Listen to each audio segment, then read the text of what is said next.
Love the holiday wish with Duke back in the win column against Georgia Tech over this weekend, and Kon Knueppel might have figured some things out. It's big time for Duke basketball.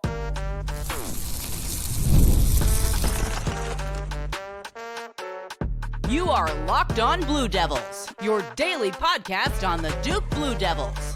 Part of the Locked On Podcast Network, your team every day. Hello, everybody, and welcome on into another episode of the Locked On Blue Devils podcast. My name is JJ Jackson. So excited to have you here with us on December 24th, 2024, Christmas Eve, everybody. And thank you for making Locked On Blue Devils your first listen and first watch here on today's show. If you have not done so already, please be sure to follow and subscribe to Locked On Blue Devils for free, wherever it is that you get your podcast. Leave us a 5-star rating and written review. Like this video, share it with your friends. Really do appreciate all the support that you give us here on Locked On Blue Devils. We're continuing to grow as we get closer to the new year, and the YouTube growth as we near in on 3,000 subscribers is all thanks to you guys for the support that you give each and every day. Follow us on X at LO_Blue Devils, and I'm there as well at _JJ_Jackson_. Jordan Mann of the Big J and Little J Show is going to be with us on today's program. We're talking about the Duke basketball win over Georgia Tech. Kon Knueppel finishes with 18 points, 4 of 8 shooting from three-point range. Everyone's talking about J-Man's video breakdown of his shooting and what went into it. So we got to talk about all that and more. So welcoming him onto the show, the aforementioned Jordan Mann is back here with us, man. Hope you're doing well, Jordan. Big win for Duke over the weekend. Yeah, big win for Duke, JJ. And last time I was on, I wished everybody a Merry Christmas and Happy Holidays. But today, I truly mean it. Christmas Eve, so Merry Christmas, Happy Holidays to everybody. And yeah, Duke's 10-2 with a great performance at Georgia Tech, a place where Duke lost at last season and really dominated the Yellow Jackets besides a 3-minute run in the first half. Yeah. Hey, give you and I our roses, right? More so you, but I'd also like to throw out the last time that you were on the program where we were previewing the George Mason game for Duke. And I said, hey, it's Kon Knueppel's time. He's going to be the leading scorer. Things are going to get back right for him. I was off by a game. I just missed it by one game. You, however, went into much more detail, tried to figure this out on your YouTube page. You've got a film breakdown as to what his three-point shot has looked like. So you and I were early on this, and hopefully it's not a one-game wonder. Hopefully we see Kon Knueppel carry this out for some time. Yeah, you actually gave me the idea, JJ, because you were so optimistic, and then obviously he had that slow start for that game as well, the game right before the Georgia Tech game. So I was like, what is up with Kon? Because when he shoots, obviously it looks good coming off, but something's messed up a little bit, and not even messed up, but maybe psychologically. And so I just did a little deep dive and thought about when I played shooting slumps, and obviously when I coached shooting slumps, and I just saw some footwork, and it was just he was comfortable off of the 1-2 catch rather than the hop. Not saying he doesn't make the shot with the hop, it just looks better and more in rhythm on his makes and misses when it's a 1-2 step. And he hit 4 3-pointers at Georgia Tech, JJ. And like you said, you and I were on that train early, but I give you credit for giving me the idea to do a deep dive. Oh, yeah, and well, I'm glad you did the deep dive because it's awesome for people to go back and look at, and really do want them to support your work and everything that we've got going on. You mentioned the 1-2 catch versus the hop and kind of what that looks like. And as a basketball player, I'm sitting here thinking from years and years and years of pickup. Everybody loves playing basketball, man. It's such a fun sport to get out there and play. You played at the college level. You coached some really talented basketball players. In those moments, how difficult is it to be cognizant of what your feet are doing when you're shooting the basket? For me, it just feels like, I catch and shoot, and there's just this rhythm and flow that has developed muscle memory over all the years. But for these great shooters, apparently much more goes into it, and it doesn't feel like you have as much time to think about all these things because it's a split second that all this happens. Yeah, you can't really – it's hard to really know that you're going through it. It's like I compared it to a baseball batter and having a slump. Like the swing is somehow just a little off, and then they make one tweak, and then it's back to normal. And that's kind of how it is. It's like you keep swinging the bat over and over again. Everything feels fine, but then you really take a step back and break it down, and it's just like one little hitch. And slow it down, right? I mean, yeah. Probably a lot of just, Started slow from the motion top. and Yep. then figure, yeah.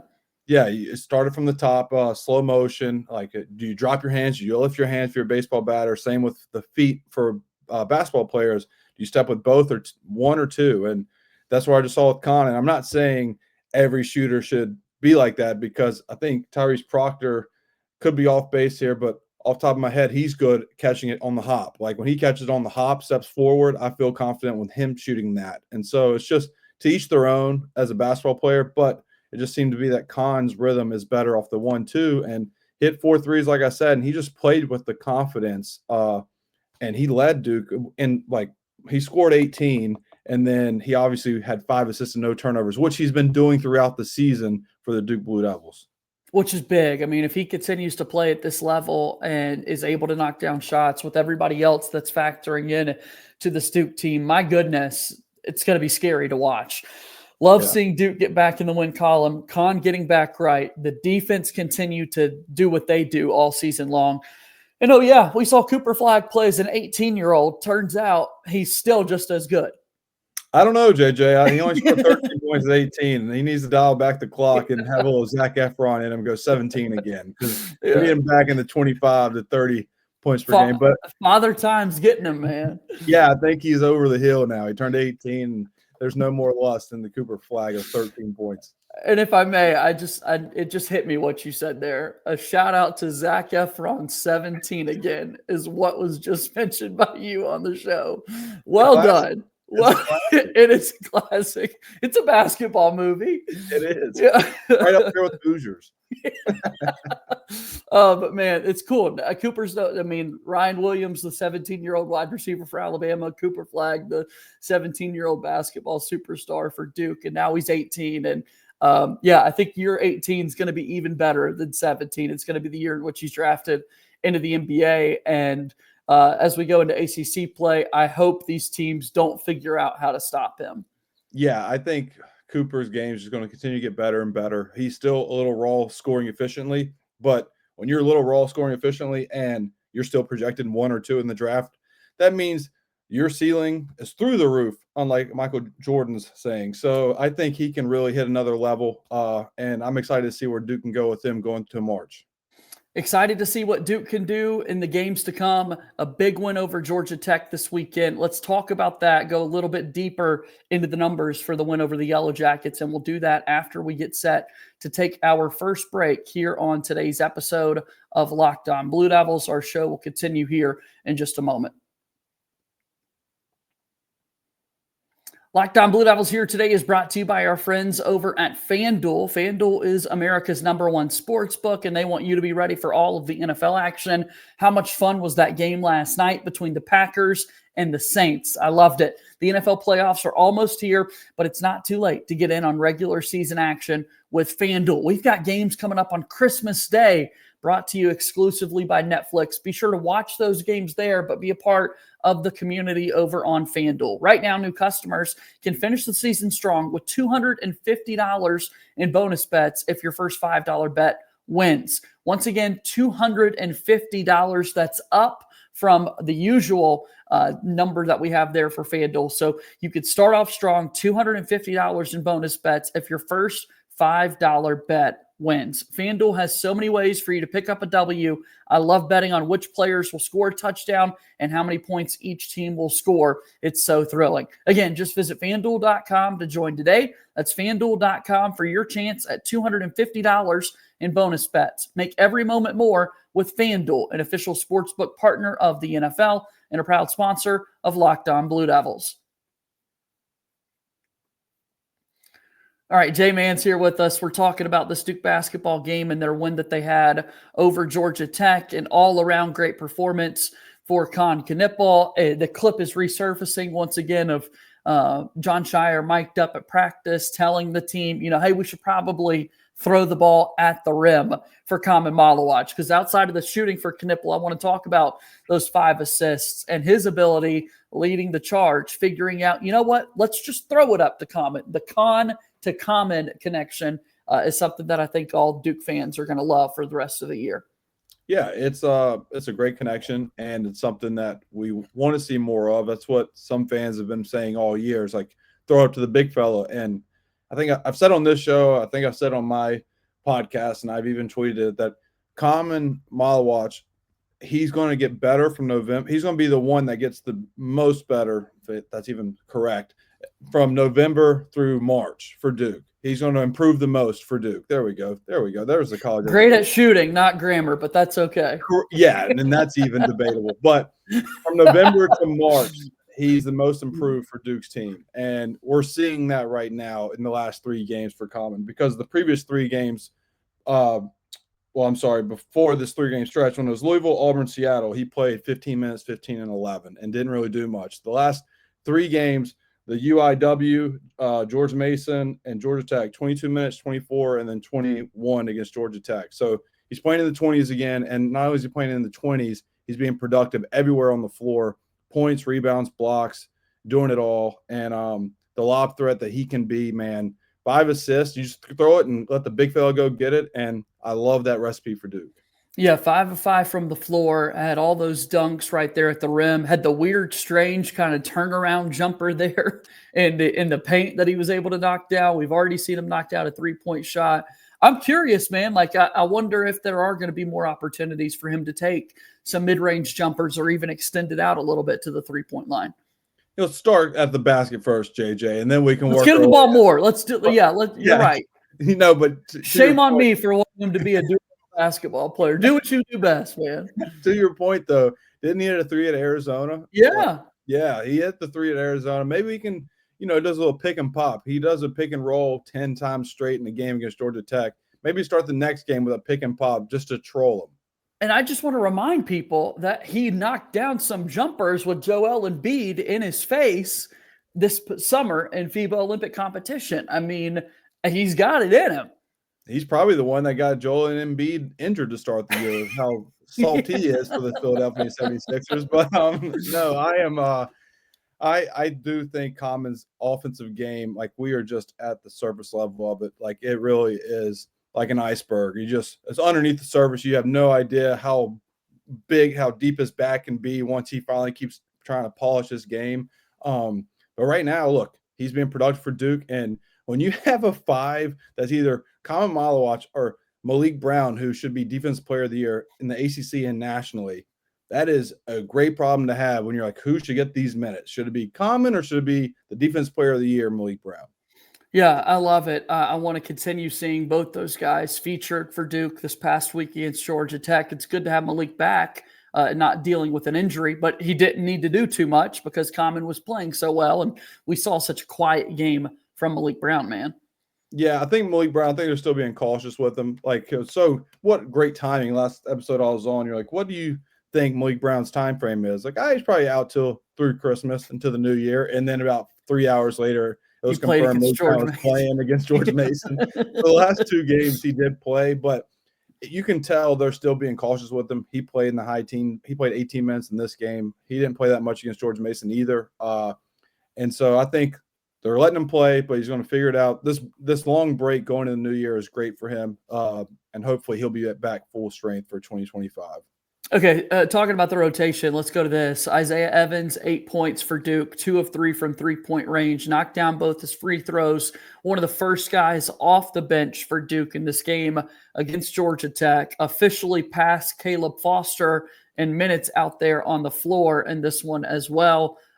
Is this what we expect now? I mean, I think our next kind of challenge, you and I both need to figure out how we can fix Caleb Foster because – man, I'm such a big fan of that guy. And I know he's going to make big time plays for Duke this season. I just wish we could hit the fast forward button to whenever that moment is. And this is the unfortunate reality of all of this, Jordan, right? Is that there are just 200 minutes in a basketball game and not everybody can play at the end of the day. Yeah. I mean, look, Caleb's been obviously the struggles have been well documented, just the inconsistencies. He played pretty good in this game. He had 5 points, 2 of 4, 4 rebounds, and in 13 minutes. But to your question of has he passed him, I think possibly and probably in certain games where there's going to be certain matchups that are favorable. Because look, well, we just talked about it in the first part of the show. Kon Knueppel has been probably Duke's best ball handler on the season, and he has Duke's best assist to turnover ratio. He had Now he has 37 assists to 11 turnovers on the season, and that's almost a 4-to-1 assist turnover ratio for your 3 guard. So if he can be your ball handler, that eliminates obviously Caleb Foster's need to be on the floor, and then you put Isaiah Evans in the 3. So you have, say, Tyrese Proctor, Kon, and then Isaiah Evans with Cooper Flagg and whoever you want to put the 5. Like, that's all of a sudden an offensive lineup that can shoot you out of the gym if Knueppel's hitting, and then obviously Isaiah Evans carries a flamethrower to every arena he's in, and he's hitting a 3 before he gets on the court. So you got to play them two together, and we saw that early in this Georgia Tech game, and it gave Duke's offense a lot of life and really set the tone for the rest of the game. Because Slim is now shooting over 50% from three-point range. Caleb Foster 1 for 2 in this game against Georgia Tech. It actually helped his three-point average or percentage on the season, but it's just at 30.8. I mean, 31% for Caleb Foster from 3. And when you need scoring off the bench, yeah, I think it's to the point where Isaiah's got the hot hand. So feature him. Yeah, that, and like Foster also, he's turned it over a little bit this year. In this game, he had 2 turnovers in 13 minutes. And look, that's just, you want to play guys that give you consistency in their minutes. And Isaiah has proven that he can do that. He was quiet at Louisville, but outside of that game, since the Auburn game, he's come out and he's scored right when he gets on the floor. And so if he continues to do that for Duke off the bench, then all of a sudden Duke has Jamal Crawford coming off the bench in the ACC play, and that's exciting times for Duke. No doubt about that. I'd love Jamal Crawford for Duke off the bench if we can make that happen. That's epic. All right, well, let's take one more time out here on today's show. We'll start to talk a little bit more about Kon Knueppel, what's made him so successful these last few games, and then other thoughts for Duke as they head into the new year when Locked On Blue Devils continues here in just a moment. Locked On Blue Devils here today is brought to you by our friends over at Game Time. Game Time is the absolute best place for you to be finding your tickets. It's focused on togetherness this holiday season. That means when you bring people together at live events, the experience is that much better. And oh yeah, it's also the perfect gift. Game Time has a new feature called Game Time Picks that makes getting tickets for live events even easier. Game Time Picks filters out the fluff to show you only incredible deals on great seats so you don't have to waste time searching through thousands of tickets. Curation makes it easier to save more on sports, concert, comedy, theater events, and so much more. All-in pricing, where if you toggle this feature, it's going to show you the total up front, so there are no surprise fees at checkout. Take the guesswork out of buying tickets with Game Time. Download the Game Time app, create an account, and use code LOCKEDONCollege for $20 off your first purchase. Terms apply. Once again, create an account and redeem code LOCKEDONCollege, LOCKEDONCOLLEGE for $20 off. Download Game Time today. What time is it? It's Game Time. Proud sponsor of Locked On Blue Devils. All right, we continue forward here on this Christmas Eve edition of Locked On Blue Devils. J-Man is now festive. Love the look there, my friend. Thanks, buddy. It makes my head look fat, but it's all right. We can get through it. Just shows I don't need to have the Christmas dinner tomorrow. No, enjoy it. Enjoy all of it, man. So Kon Knueppel, much better in this game, 4 of 8 from three-point range. And again, we talked about the shooting mechanics, what's been working for him as of late. And man, this is a guy, again, that not many people going into the season, if you weren't a Duke kind of insider, might not have picked him as the guy to pick as this just great basketball player for Duke. But man, he's had a great start to his freshman year.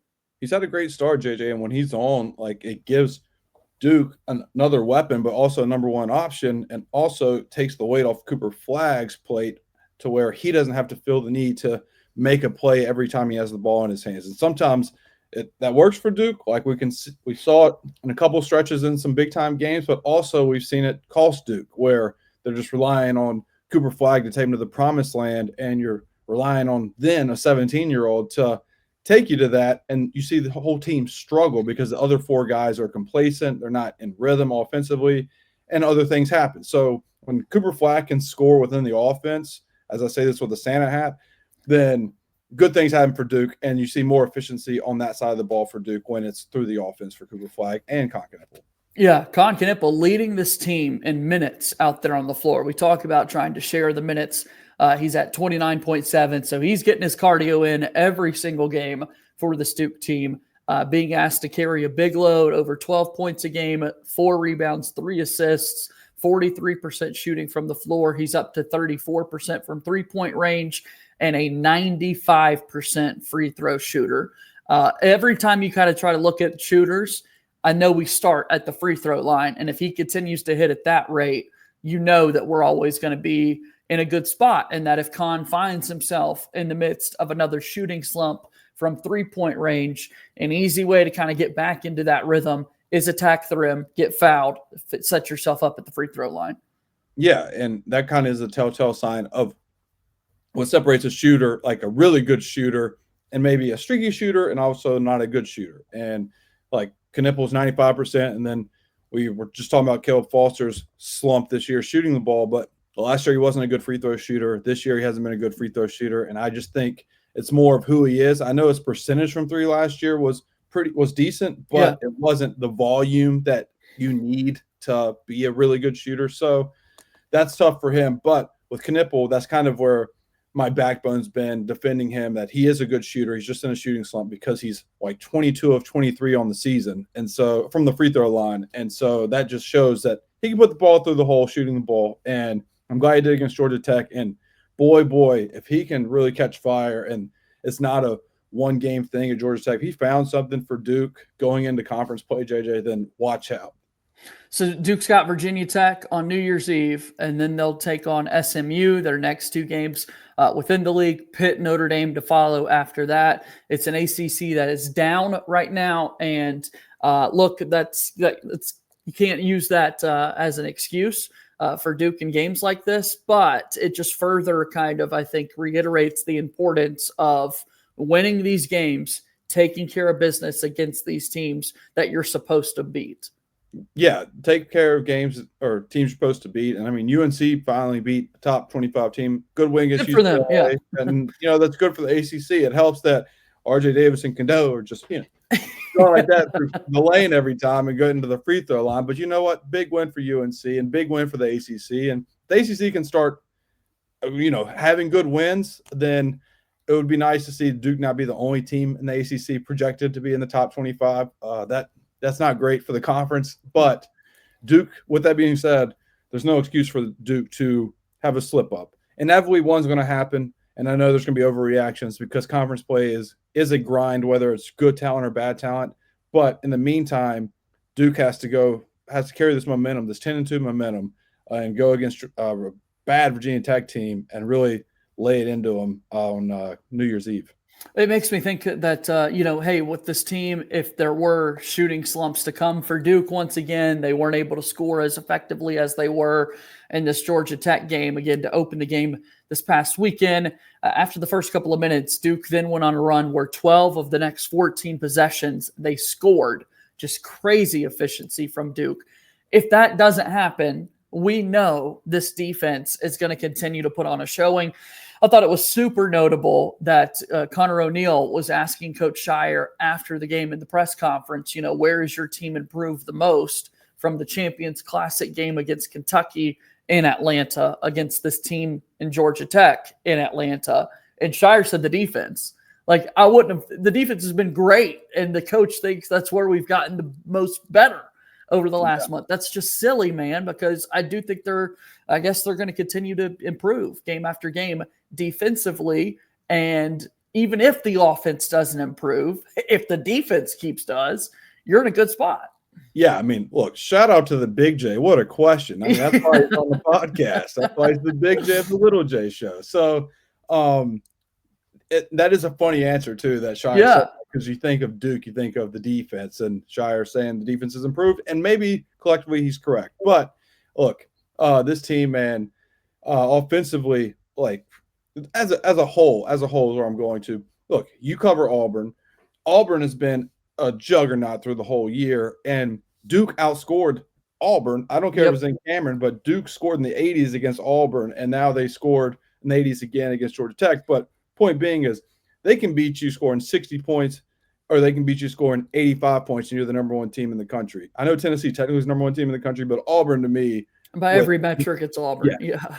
it's Janai Broome, it's everybody. And Malik Brown held Janai Broome to a moderate game. I know he still got some buckets, but when Malik Brown was on him, he made everything difficult. And so this team is just so well off for March. Like, I could not recognize, I know it's two different teams, but Duke last year at Georgia Tech, Duke this year at Georgia Tech, just the way they carried themselves in Atlanta. Last year, it seemed like they were very fragile. Like, when things went wrong, it really went wrong quickly and couldn't really recover. It was a dogfight immediately. This Duke team been down double digits in the first 3 minutes of ball games against top-ranked teams and then come right back to take leads. Like, this team is just built different mentally, and I cannot wait to see this team really continue this going against Virginia Tech and the rest of the season. Yeah, we certainly do love to see it. Excited to see Duke back in action coming up on New Year's Eve. Always appreciate your time joining me here today on our Christmas Eve episode of Locked On Blue Devils. How can people support you, man? Where can they follow all your work? My Twitter's right there, J-Man's Takes. YouTube is J-Man_. Big J, Little J Show is on my YouTube and Apple and Spotify. We're going to we're taking some time off for the holidays, and then we'll be back in the new year, and we'll recap definitely what has been for Duke. And honestly, it's the best way to support me, and obviously coming on here once a week, JJ, it's always a pleasure and it's always a blast. So Merry Christmas to you and yours, and I'll see you very soon. I can't wait. Thanks, Jordan. We'll do this again soon, all right? See you, brother. That's Jordan Mann joining us here on today's episode of Locked On Blue Devils. Always appreciate his time and insight and analysis on everything going on in the life of Duke basketball and Duke football. That's going to do it for our show here today. We will not have a show tomorrow on Christmas, but we'll be back with you on December 26th. Excited to continue our coverage of Locked On Blue Devils. As always, go Duke. I'll talk to you soon. My name is JJ Jackson. Thank you and good day.